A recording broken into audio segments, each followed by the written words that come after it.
आषाढ़ का पहला दिन। इस कविता को समझने से पहले इससे संबंधित कुछ बातों का जानना बहुत जरूरी है। जैसे कालिदास कौन है,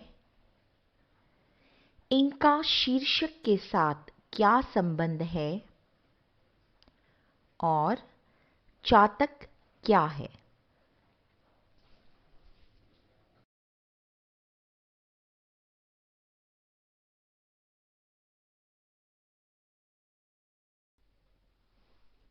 ये हैं महाकवि कालिदास।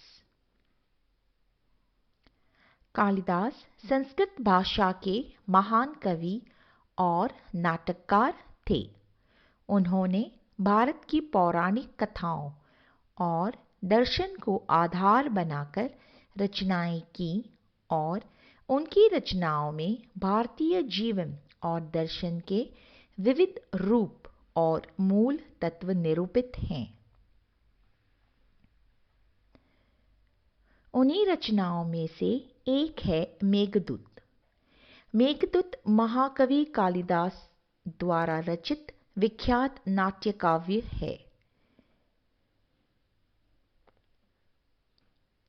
यह नाटक कुछ उन भारतीय साहित्यिक कृतियों में से है जिनका सबसे पहले यूरोपियन भाषाओं में अनुवाद हुआ था।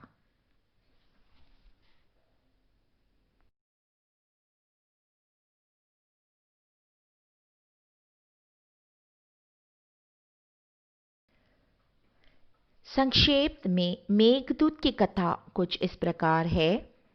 एक यक्ष था, वह अपने कर्तव्य पालन में असावधान हुआ तो यक्षपति ने उसे श्राप दिया कि वर्ष भर पत्नी का भारी विरह सहो। इसलिए बादल यानी मेघ को दूत बनाकर यक्ष अपनी पत्नी तक संदेशा भेजता है। कालिदास ने जब आषाढ़ के प्रथम दिन आकाश पर मेघ उमड़ते देखे तो उनकी कल्पना ने उड़ान भरकर उनसे यक्ष और मेघ के माध्यम से विरह व्यथा का वर्णन करने के लिए मेघदूतम की रचना करवा डाली। उनका विरही यक्ष अपनी प्रियतमा के लिए छटपटाने लगा और फिर उसने सोचा कि श्राप के कारण तत्काल पत्नी के पास अलकापुरी लौटना तो उसके लिए संभव नहीं है। इसलिए क्यों न संदेश भेज दिया जाए। और कालिदास की यह कल्पना उनकी अनन्य कृति बन गई। मेघदूतम कालिदास की श्रेष्ठ रचना है। मेघदूतम की पहली पंक्ति है आषाढ़स्य प्रथम दिवसे। इसी पंक्ति के साथ काव्य की शुरुआत होती है।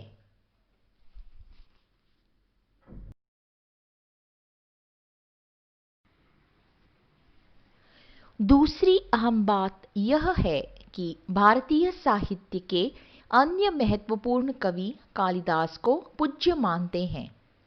जब भी ये कवि आषाढ़ महीने के पहले दिन होने वाली बारिश पर कविताएं लिखते हैं तब उन कवियों को कालिदास का तथा मेघदूत काव्य का स्मरण हो ही जाता है। उन्हीं में से एक कवि है श्री भवानी प्रसाद मिश्र। आषाढ़ का पहला दिन। यह आषाढ़ के पहले दिन होने वाली बारिश पर श्री भवानी प्रसाद मिश्र लिखित कविता है। उन्हें कालिदास जी या किसी यक्ष की याद न आकर किसान का ख्याल आ जाता है। इसी कारण कविता के अंत में भवानी प्रसाद मिश्र जी कालिदास जी से तथा अन्य सबसे माफी मांगते हैं। इसलिए भवानी प्रसाद मिश्र लिखित आषाढ़ का पहला दिन यह कविता बहुत ही महत्वपूर्ण मानी जाती है।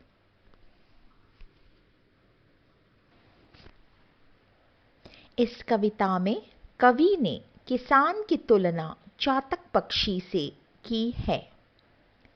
भारतीय साहित्य में इसके बारे में ऐसा माना जाता है कि यह पक्षी केवल स्वाति नक्षत्र में होने वाली वर्षा का पानी पीता है, इसलिए सदा बादलों की ओर टकटकी लगाए रहता है।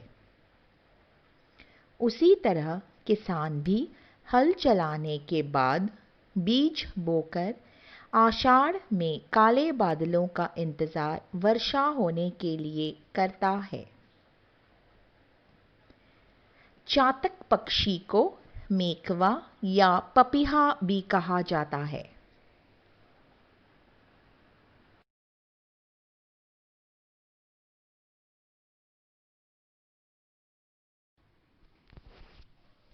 आइए कविता का वाचन करते हैं। आषाढ़ का पहला दिन। हवा का जोर, वर्षा की झड़ी, झाड़ों का गिर पड़ना, कहीं गर्जन का जाकर दूर सिर के पास फिर पड़ना, उमड़ती नदी का खेती की छाती तक लहर उठना, ध्वजा की तरह बिजली का दिशाओं में फहर उठना। ये वर्षा के अनोखे दृश्य जिसको प्राण से प्यारे, जो चातक की तरह तकता है बादल घने कजरारे, जो भूखा रहकर धरती चीर कर जग को खिलाता है, जो पानी वक्त पर आए नहीं तो तिलमिलाता है। अगर आषाढ़ के पहले दिवस के प्रथम इस क्षण में वही हलदर अधिक आता है कालिदास से मन में, तो मुझको क्षमा कर देना। भवानी प्रसाद मिश्र।